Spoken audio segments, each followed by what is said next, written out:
Hello, everyone, and welcome into MVP Sports. I am your host, Soapy Muffin, and I'm joined by I looked it up this time, handsome co-host, Dave Oster. Thank How you. you doing? Thank you. I'm doing great. Soaps, how you doing? I'm doing okay. I'm just All right. kind of existing. There you go. Cranking it out. Not cranking it out that way, but we're cranking out videos. Doing better than the Raptors? A little bit. Oh? But if you guys like this content and you want to see more from us, please hit the subscribe button. I'll do the whole YouTube jargon. Hit the like button, share, comment for the algorithm, do whatever you want to do. Obviously, we do appreciate it if you sub. We boost our ego, specifically mine. I have absolutely nothing to do but boost my ego. So if you want me to be more annoying, there you go. Just hit the sub button. Yeah. But moving into who the Raptors drafted, we're going to run through these briefly. They drafted Scotty Barnes out of FSU, Alton Banton. I already know I probably say his name wrong. I'm going to be brutally honest. Don't care. Out of Nebraska, and David Johnson out of Louisville. So obviously, the main controversial one, not even really controversial. I mean, it was controversial at times. It was controversial. The Raptors skipping on James to take Scotty Barnes. Dave, what is your thoughts on that? It caught me by surprise. I figured this was like the no-brainer pick of the draft. Like, let's take the two-way, guard who defends and shoots and just had a spotlight moment during the NCAA tournament, hitting big shot. It took me back. I mean, I'm assuming, and again, we heard it after the fact, he may have had a poor workout with the Raptors. Maybe something didn't jive there with them. So maybe I kind of get it, but that sort of seems like revisionist history. Maybe we won't really know. Barnes into the hands. Interesting. Defensive, big, has really good handles. Could be a point guard, point forward. We'll see how they decide to use him. Florida State kind of teeter-tottered on that. They used him as a point guard as the season ended, so maybe this is their solution is, hey, we'll just add another big wing who can defend 1 through 5, and maybe he's our point guard at times too. Yeah, he can't shoot. It could take time though. He could get there eventually. I just it raises more questions than it answers, because then the talks of the Pascal C scam situation maybe being moved on from. So like, that moment of Barnes getting drafted was like a lightning rod of like, oh, does that mean? And now we're watching it all kind of roll. Yeah, and like personally to me, I thought it was weird that Suggs went after. Obviously, for a while, like, don't get me wrong, I always kept saying, like, even before the Raptors were like in the top 4, like back before the lottery of whenever they were being mocked at like 6, 7, 8, like in that range. Mm-hmm. I kept saying, like, I don't believe the mantra that like they need a point guard, and maybe I was right the whole time. Does this make me the smartest person in my house in basketball? Maybe. I mean, I definitely think it does. I think me watching the sport at all puts me a step above anyone else in my house. But the fact of it seems that even they may be on that track as well. Like, obviously, yes, we know that, or at least from what we've heard, Suggs didn't really have that good of a workout. Once again, like you said, that could be revisionist history, them trying to be like, oh, yeah, this is why we did. And we totally didn't realize afterwards, like, oh, we fucked up pretty bad. No, I mean, I'm not saying no one thinks no one in the Raptors organization thinks they fucked up. I mean, there's people who might disagree with the pick, but obviously they went with Scotty for a reason here, right? Yeah, and I think just the way I look at it, I think it's Scotty Barnes and Suggs. I think they're similar in more ways than I think some people may give it credit for. But obviously, this thing, I think Suggs is the better player of the two. Like, once again, like, I think they're both leaders. I think they both are floor raisers. Like, obviously, one is much better at offense than the other, but one's also an incredible defender. Like, one is, I think, a lot more versatile than the other. Like, I think Barnes is a much more versatile player of, like, I think we could literally almost see him play almost all 5 positions. Granted, it probably won't be that good at some of them. Yeah. But, like, for instance, we saw in college he played the 1. He has potential to play the 5 as a small ball 5. I mean, he's been compared to Draymond the entire time through the draft process. Obviously, not Draymond that could shoot threes for like that 2-year span. Why not just compare him to, slightly worse passing Ben Simmons? That fits way better. Yeah, true. Yeah.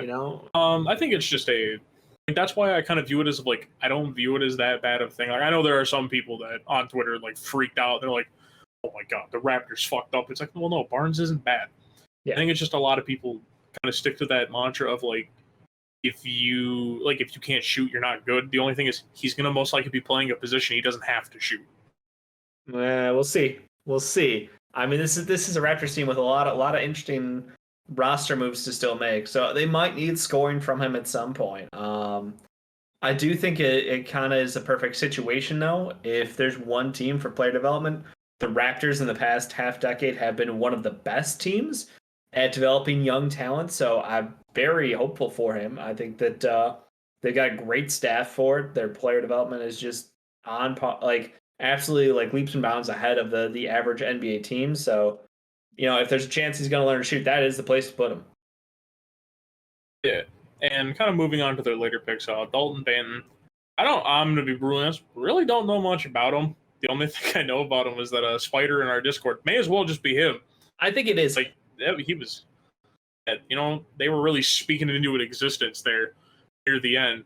Every time the draft came up, it was talk about Dalton Banton. It's like, half of us don't even know who he is. Yeah, I mean, it was kind of weird, but the last week was just a heavy push. I was like, all right, so you're either him or you're related to him or like, what is it, But Ben, I mean, look, he's big, he has upside, duh, he can ball handle a little bit. Like that's you hit the check marks of you have our intrigue. So clearly, I think that's NBA teams are valuing guys who have size and who can ball handle, and then you can add in the other skills as you go.